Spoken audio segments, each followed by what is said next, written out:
Kisah orang dulu ditampilkan dalam Al-Quran, diceritakan tentang Fir'aun, dikabarkan tentang Qarun, disampaikan tentang istri-istri yang durhaka pada suaminya. Bahkan ada di antara mereka istri-istri Rasul. Juga ditampilkan istri-istri yang berbaik kepada suaminya. Bahkan ada di antara mereka yang menjadi bagian dari keluarga yang sangat zalim. Kisah itu dihadirkan bukan untuk menjadi cerita yang kita kemudian perdengarkan pada setiap orang, tapi pelajaran yang Allah tampakkan kepada kita supaya setiap manusia yang hadir ingat bahwa itu pernah terjadi dan jangan sampai kita terperosok pada persoalan yang sama. Dulu pernah ada hati yang punya kemampuan seperti Thamud dan Ad. Dia bisa memahat, membuat lubang di gunung-gunung, bahkan membuat gorong-gorong dan tempat-tempat untuk beraktivitas. Anda tahu apa yang terjadi? Mereka membuat ratusan tahun sebelum Masehi. Sampai kini tidak ada bekasnya kecuali hanya puing-puing saja. Ditampilkan itu dan saya sempat masuk ke dalamnya, bagaimana menyaksikan tatanan yang luar biasa. Dapurnya, tempat istirahatnya, tempat ibadahnya dan sebagainya.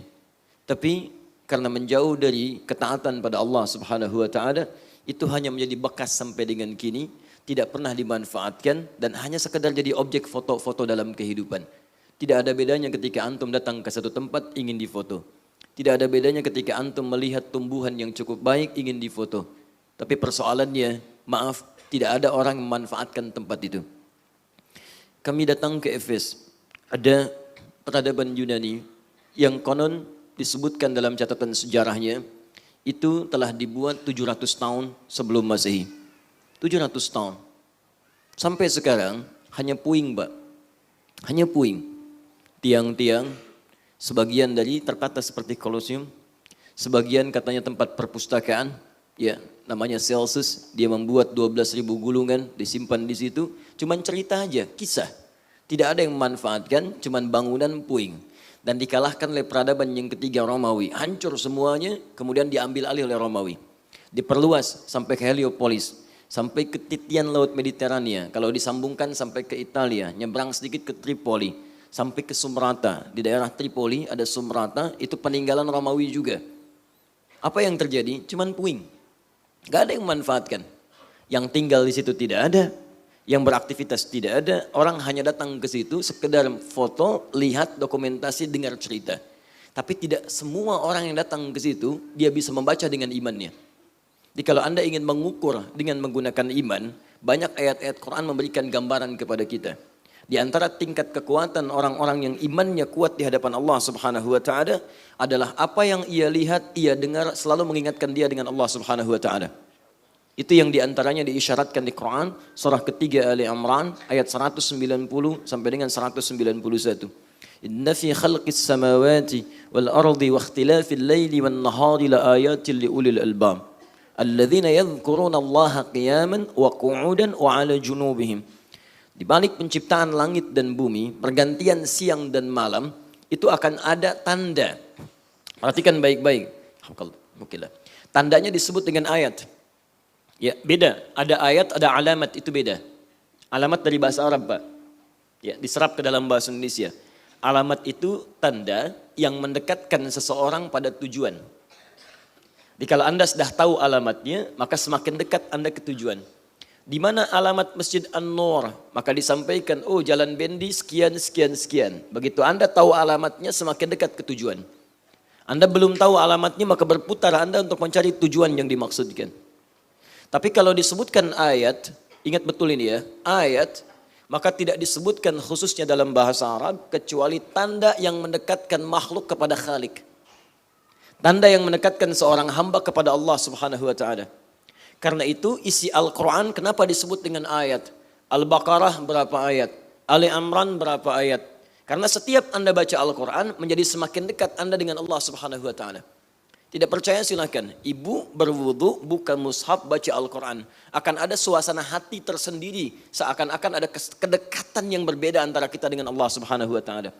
Bahkan nanti ada orang yang mendengar ayat saja dibacakan. Itu bertambah keimanannya. Semakin terbangun tawakalnya kepada Allah Subhanahu wa ta'ala. Quran surah ke-8 ayat yang kedua. Wa idza tuliyat 'alaihim ayatuhu zadathum imana wa 'ala rabbihim yatawakkalun. Ada orang-orang yang kalau dibacakan ayat Quran kepadanya, imannya bertambah. Ada yang menangis, ada yang terharu, ada yang bergetar, wa 'ala rabbihim yatawakkalun, dan semakin dekat hubungan tawakalnya dengan Allah Subhanahu wa taala. Dekat. Ya, dan yang paling menarik, nanti Allah tidak sekedar menghadirkan kedekatan lewat ayat-ayat yang tertulis. Allah menghadirkan bentangan kehidupan yang dengan semua penampakan di langit, di bumi, darat, laut, udara, dihadirkan tanda-tanda kebesaran Allah untuk menafsirkan tanda-tanda yang tertulis dalam Al-Quran. Nah, orang yang imannya kuat, semakin dekat dengan Allah, maka tanda-tanda alam yang dia lihat ini akan langsung menghujam dalam jiwanya dan memberikan gambaran kedekatannya dengan Allah Subhanahu wa taala. Allah ciptakan tanda di alam untuk menafsirkan secara langsung tanda-tanda dalam Al-Quran. Maka ditafsirkanlah Ali Imran ayat 190 dan 191 tadi. Buka di Fussilat Quran surah 41 ayat 53. Sanurihim ayatina fil afaqi wa fi anfusihim hatta yatabayyana lahum annahul haq. Kami akan tampilkan, akan perlihatkan tanda-tanda yang mendekatkan setiap hamba kepada kami. Lihat fil afaq, di seluruh semesta, darat, laut, udara, di luar bumi dan sebagainya. Jadi begitu antum lihat, mohon izin, maaf, ya, kalau ingin ukur tingkat keimanan kita, coba malam lihat ke langit. Begitu lihat bintang, kalau Anda hanya merasakan kekaguman melihat bulan yang bulat di hari-hari ini, bagus ya bulan, standar. Ya, standar. Tapi kalau Anda sudah berkata, Masya Allah, begitu indah ciptaan Allah, menjadikan rembulan begitu bulat sempurna sinarnya. Keimanan Anda luar biasa di situ. Lihat bintang, ingat Allah. Lihat bulan, ingat Allah. Nah, ada di antara tempat-tempat yang Allah tetapkan menjadi sinyal kehidupan bagi setiap masa, di situ ujian keimanan kita. Maka difirmankan, siru fil ardi fanzuru kaifa kana akibatul mukadzibin. Jalan-jalanlah, silahkan jalan-jalan di muka bumi. Di jalan-jalan itu sunnah, Bu. Pak, gak pakai sunnah. Ya, sunnah. Silahkan jalan-jalan. Tapi jalan-jalan seperti apa yang sunnah? Harus diteruskan. Boleh silahkan. Kalau Anda ingin jalan-jalan silahkan. Tapi lihat kalimat Qur'annya. Fanzuru kaifa kana akibatul mukadzibin. Silahkan jalan-jalan, tapi cari tempat-tempat yang bisa menguatkan iman. Di antaranya cari peninggalan orang dulu yang durhaka kepada Allah Subhanahu wa taala. Diabadikan tempat itu sebagai pesan bagi kita. Jangan berlaku lagi seperti itu. Makanya Nabi pernah menekankan, Anda silahkan kalau mau rihlah. Kata Nabi, la tasyuddu rihal. Jangan Anda menguatkan keinginan untuk jalan-jalan, rihlah illa li thalathin. Kecuali pada 3 tempat. Jadi kalau Anda ingin jalan-jalan, 3 tempat ini yang paling utama. Tapi kata para ulama, bukan 3 tempat ini jadi batas. Kalau ingin jalan harus ke 3 tempat ini saja, bukan. Maksudnya 3 tempat ini contoh yang paling mulia.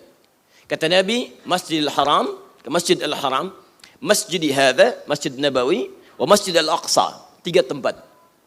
Kata para ulama, kita boleh melihat batasan masjidnya, tapi yang paling penting adalah lihat sinyal di hadis itu, membahas secara ma'nawi. Kenapa diarahkan ke 3 tempat itu? Karena hanya 3 tempat itu ketika kita hadir di dalamnya, iman kita meningkat kepada Allah Subhanahu wa taala. Maka hadis itu kata para ulama hadis adalah analogi. Kalau Anda ingin jalan-jalan ke beberapa tempat, silahkan investasikan dana yang Anda dapatkan dari Allah Subhanahu wa taala sebagai titipan, tempat-tempat yang bermanfaat yang bisa meningkatkan iman. Jadi kalau Anda silahkan, ya, ada waktu untuk luang jalan, untuk refreshing, gak ada masalah. Tapi cari tempat yang bisa menguatkan iman. Kalau ke tempat-tempat yang tidak ada manfaatnya untuk apa? Ya, Anda habis tenaga, habis waktu, habis dana dan sebagainya.